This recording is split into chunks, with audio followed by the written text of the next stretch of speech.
Students நம்ம இன்னைக்கு பார்க்க போகிற டாபிக் என்னன்னு பார்த்தீங்கன்னா செல் ஷார்ட் வந்து is also known as shell method. Shells எப்படி இருக்கும் அந்த மாதிரி வந்து ஒர்க் ஆகும். இது வந்து பார்த்தீங்கன்னா இன்ப்ளேஸ் கம்பேரிசன். இதுக்கு முன்னாடி இந்த இன்செக்ஷன் ஷார்ட், பபிள் ஷார்ட் அதெல்லாம் பிளேஸ் கம்பேரிசன். செல் ஷார்ட் என்றது இன்ப்ளேஸ் கம்பேரிசன்ஸ். அண்ட் தென் பார்த்தீங்கன்னா இது யார் வந்து கொண்டு வந்தானா, டொனால்ட் ஷெல்ன்றதுனால தான் கொண்டு வந்தார். அதனால தான் அவர் நேமே இந்த அல்காரிதம் வச்சுட்டாங்க. எப்போத்துலேருந்து பார்த்தீங்கன்னா 1959லேருந்து வச்சுட்டாங்க.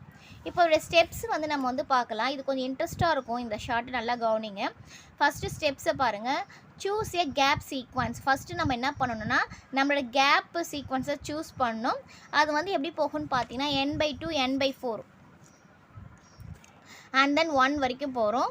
And then sort elements each gap மூலிமா நம்ம இன்ஸ்ட்ரக்ஷன் சார்ட் எப்படி பண்ணுவோம் அதே மாதிரி நம்ம வந்து பண்ணணும்.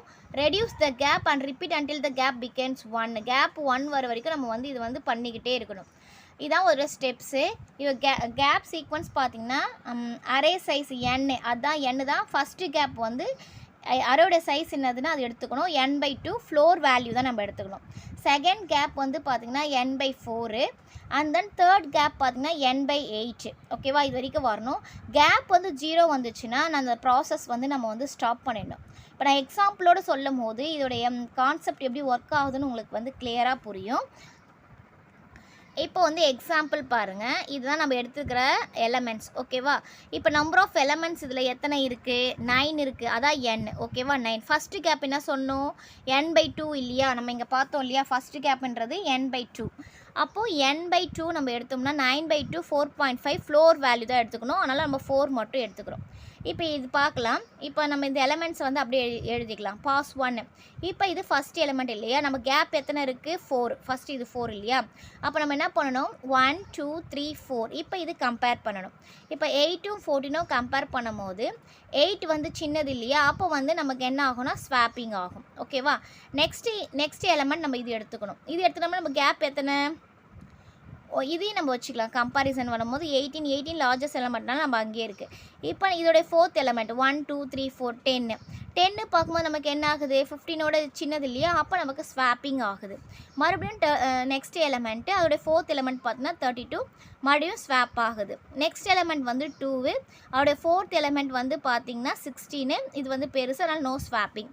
நெக்ஸ்ட்டு 14. அதோடைய எலமெண்ட் என்ன? அது ஃபோர்த் எலமெண்ட் 18. No problem. இப்போ இதோட ஸ்டெப் முடிஞ்சிருச்சு. இது வந்து பாஸ் 1. இப்போ பாஸ் 2 வந்து பார்க்கலாம். பாஸ் 2 என்ன சொன்னோம்? நெக்ஸ்ட் இது n/4 இல்லையா? Gap equal to n/4. n/4னா 9/4. ஏன்னா இது 9 எலமெண்ட்ஸ் பார்த்தோம் இல்லையா? First 9/4 floor value 2 point something வரும். ஃப்ளோர் வேல்யூ 2 எடுத்துக்கிறோம். இப்போ இதே மாதிரி இப்போ இந்த எலமெண்ட்லேருந்து நம்ம கம்பேர் பண்ண போகிறோம். ஃபஸ்ட் எலமெண்ட்டு 1 2, ஏன்னா கேப் 2 இல்லையா? 2. இப்போ பார்த்தீங்கன்னா ஒன்றும் பிரச்சனை இல்லை, ஏன்னா இது சின்னது தான். அப்படியே நெக்ஸ்ட் எலமெண்ட்டு இப்போ வந்து இது சின்னது, நம்ம ஸ்வாப் பண்ண போகிறோம். அதுக்கப்புறம் 32 14 இதை நம்ம பண்ணும் போது நம்ம வந்து ஸ்வாப் பண்ண போகிறோம். அண்ட் தென் 10 15 நோ ஸ்வாப்பிங், ஏன்னா வந்து 10 சின்னது. 32 33. ஓகேவா, இப்போ இந்த எலமெண்ட் எடுக்கிறோன்னா எத்தனை கேப்போ அத்தனை. இப்போ 2ன்றலாம் நம்ம இங்கே வச்சுட்டோம். இது ரொம்ப பிரச்சனை கிடையாது. அண்ட் தென் பார்த்திங்கன்னா அதே மாதிரி நம்ம ஒவ்வொன்றா கம்பேர் பண்ணிகிட்டே வரும். சின்னதுனா ஸ்வாப் பண்ணிக்கணும். அண்ட் தென் பெருசாக இருந்தால் நம்ம அப்படியே வந்து விட்டுடலாம். இது வந்து பாஸ் 2 முடிஞ்சு போச்சு. நம்ம எல்லாத்தையும் கம்பேர் பண்ண முடியுது தான் பாஸ் 2. பாஸ் 3 பார்த்திங்கன்னா n/8 இல்லையா? n/8னா கேப்போட வேல்யூ 1. இப்போ இது நல்லா தெரிஞ்சுக்கணும். கேப்போட வேல்யூ 1 வந்துச்சுன்னா நம்ம இதில் என்ன யூஸ் பண்ணுவோம்னா இன்ஸ்ட்ரக்ஷன் சார்ட் யூஸ் பண்ணுவோம். நம்ம லாஸ்ட் கிளாஸில் இன்ஸ்ட்ரக்ஷன் சார்ட் பார்த்தோம் இல்லையா? பார்க்காதவங்க அந்த வீடியோவை பார்த்துருங்க. அப்போ தான் இன்ஸ்ட்ரக்ஷன் ஷார்ட் எப்படி ஒர்க் ஆகுதுன்னு தெரியும். ஃபஸ்ட்டு 2 கம்பேரிசன்ஸ் ஸ்மாலாக இருந்தால் மாறிடும். அப்புறம் 3, அப்புறம் 4 5 6 அதே மாதிரி மொத்தமாக கம்பேர் பண்ணிகிட்டே வரும், ரைட் டு லெஃப்ட். அப்போ கம்பேர் பண்ணும்போது நமக்கு வந்து சார்ட்டிங் ஆகிட்டே வந்துடும். நெக்ஸ்ட்டு வந்து பார்த்தீங்கன்னா பாஸ் 4. பாஸ் 4ன்றது என்னன்னு பார்த்தீங்கன்னா கேப் ஈக்குவல் டு நமக்கு என்ன வரும்? 1/2. கேப்போட வேல்யூ என்னது? 1. 1/2. 1/2 நம்ம கொடுத்தோம்னா இட்ஸ் 0 வேல்யூ தான் நம்ம அக்செப்ட் பண்ணிக்கணும். 1/2னாவே 0 பாயிண்ட் சம்திங் இல்லையா? ஃப்ளோர் வேல்யூ நமக்கு என்ன? அது 0.